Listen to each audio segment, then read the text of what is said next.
As-salatu alaih, mensolatkan. Wa salatu alal muslim idza mata fardu kifayatin.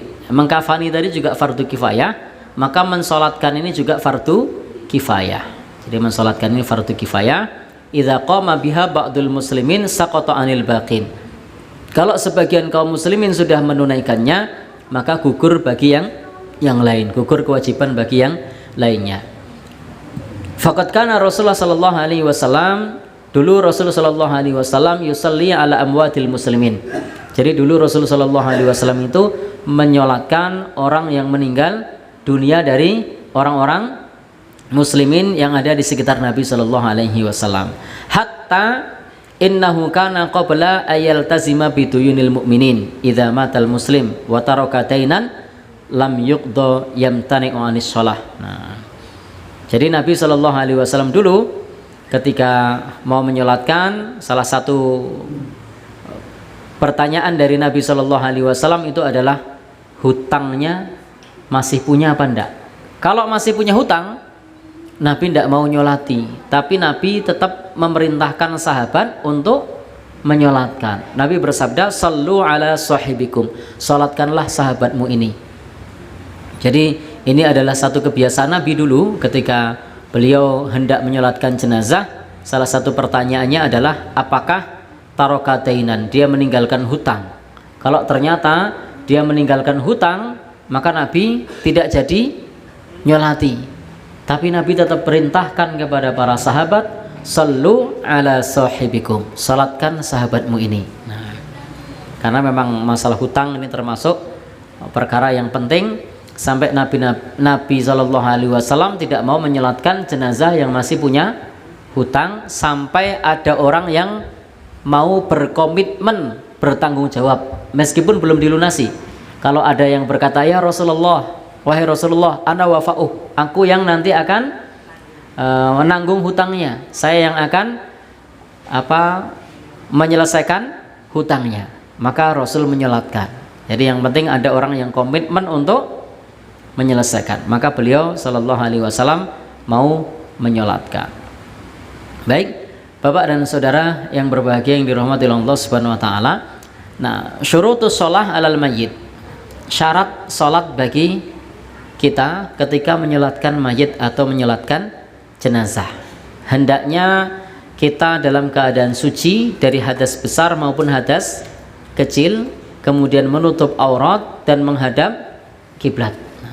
Dan sholat ini tanpa rukuk, tanpa sujud. Jadi sholat ini tanpa rukuk, tanpa sujud. Nabi Shallallahu Alaihi Wasallam pada saat sholat untuk jenazah, sholatnya tanpa rukuk dan tanpa sujud.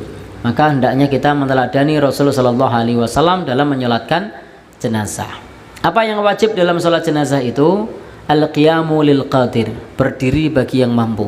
Jadi dia diwajibkan untuk berdiri kalau mampu untuk berdiri.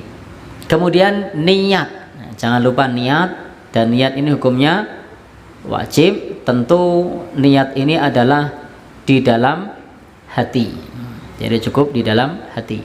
Wa qiraatul Fatihah, demikian pula membaca surat Al-Fatihah. Jadi membaca surah Al-Fatihah jangan sampai kemudian kita dilupakan. Kemudian di dalam hal ini membaca sholawat kepada Nabi Sallallahu Alaihi Wasallam. Membaca sholawat kepada Nabi Sallallahu Alaihi Wasallam sebagaimana sholawat yang dibaca di dalam sholat, sebagaimana sholawat yang dibaca di dalam sholat. Kemudian berdoa. Kemudian berdoa, doanya sudah masyhur, insya Allah semua sudah hafal ya. Insya Allah semua sudah hafal tentang doa sholat jenazah. Kemudian setelah itu yang terakhir adalah salam. Nah, sebelum salam boleh ditambahkan doa sebagaimana yang diajarkan oleh Nabi Shallallahu Alaihi Wasallam.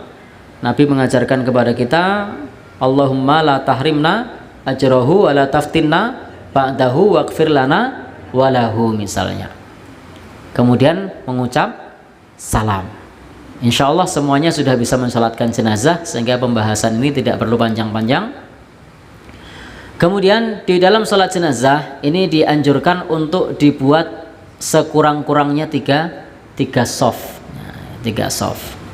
Jadi dibuat, kalau bisa dijadikan tiga soft. Kalau 10 orang ya, satu jadi imam, makmumnya 3.